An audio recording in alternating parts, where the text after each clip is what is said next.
हे भगवान, अरे सब ले पापी हम ही बानी। कहाँ से अइला? सब आंधी पानी सब लेके अइला, एके बारी उठा के लेके सब मैं कैसे कैसे इकट्ठा कैनी। आ तू एके बारी अइला आ सब। अब साल भर हम लोग कहाँ से खाए? ए भैया, का भगवान भगवान कैले बारो? जाना तारो कि कलयुग है। ई भ्रष्ट युगो ले बेहतर युग होला।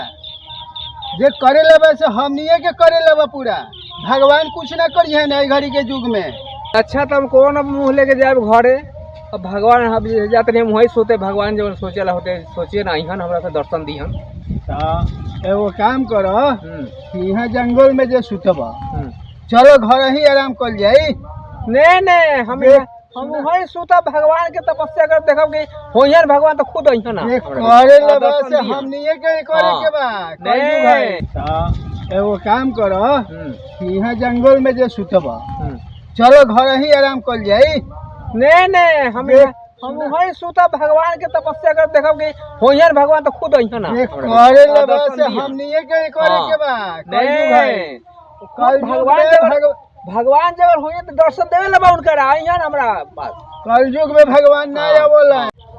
तो भगवान ला तू ठेहिया द, हम चलनी अब घरे आराम से सुतम। हे भगवान, जगर तू बारह तो देखिए आज यही कुछ करिए, हम जाता नहीं है।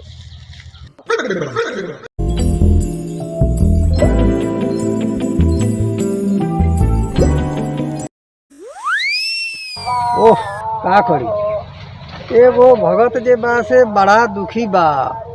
बहुत दुख से बोझा देख के आए, अब पटा गयल बा। लेकिन हम का करी, ई तो घोर कलयुग बा। कलयुगो में जब भ्रष्ट युग आ गल बा, अब अनहोनी होनी में बदलता। 99% जे बा से अधर्मे हो रहल बा।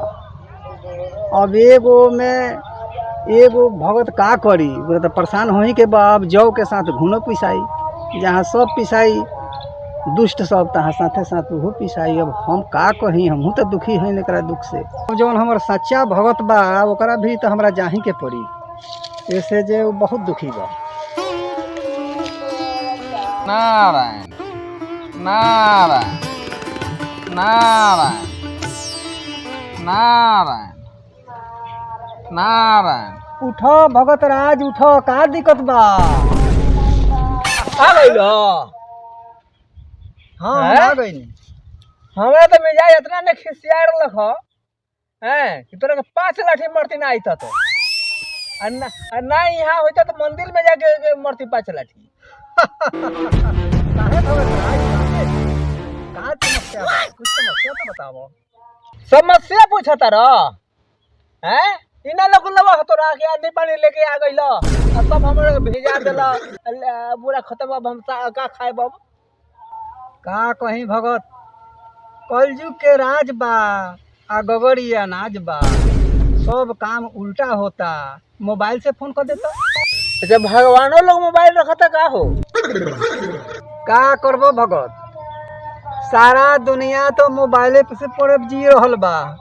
हंसतो मोबाइल, रोतो मोबाइल, खातो मोबाइल, मैंने सब में मोबाइले बा। में मॉडल जमाना आ गए। एमे अगर जो भगवान मोबाइल नहीं खा रखत तो उनको रहल मुश्किल हो जाई। अब कोनो अर्जेंट काम पड़ जाता तो अब जैसे तोहर बोझे सब एथी हो गए तो फोन करता तो तुरंत व्यवस्था ओकर करल जाए। तो नंबरवा देले बड़ा का हमरा के कि फोन करती तोरा के हम?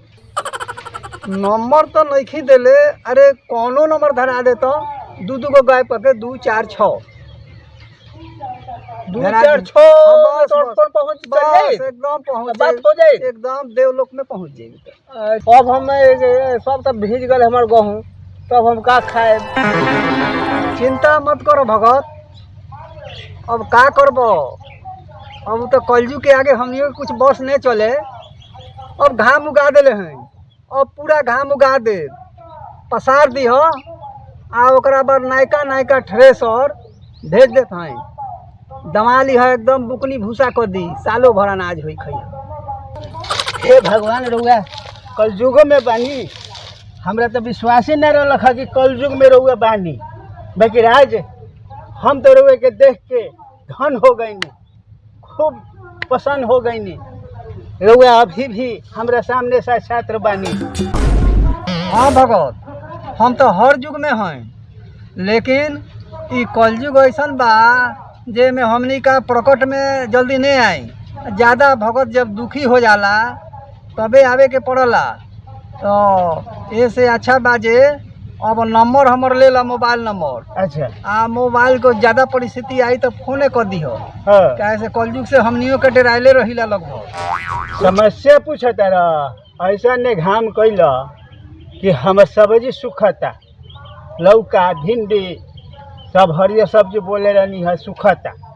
आदमी के खेत में रहल बिस्कुला हो गल बा, घाम से रहल नहीं खे जात। अब पहले समस्या पूछता रहा। अरे ई तो हमरा के फेर में डाल देला हो भगत, यही से हमने आवे के चाहिला। अब बतावा, ई कहता जे बरखा बरखता तो ई कहता जे हमार बोझा सब भीज गए। अब घाम उग गल तो तू कहता रहा जे अब हमर लौका सुखता, भिंडी सुखता। अब बताओ हम का करी।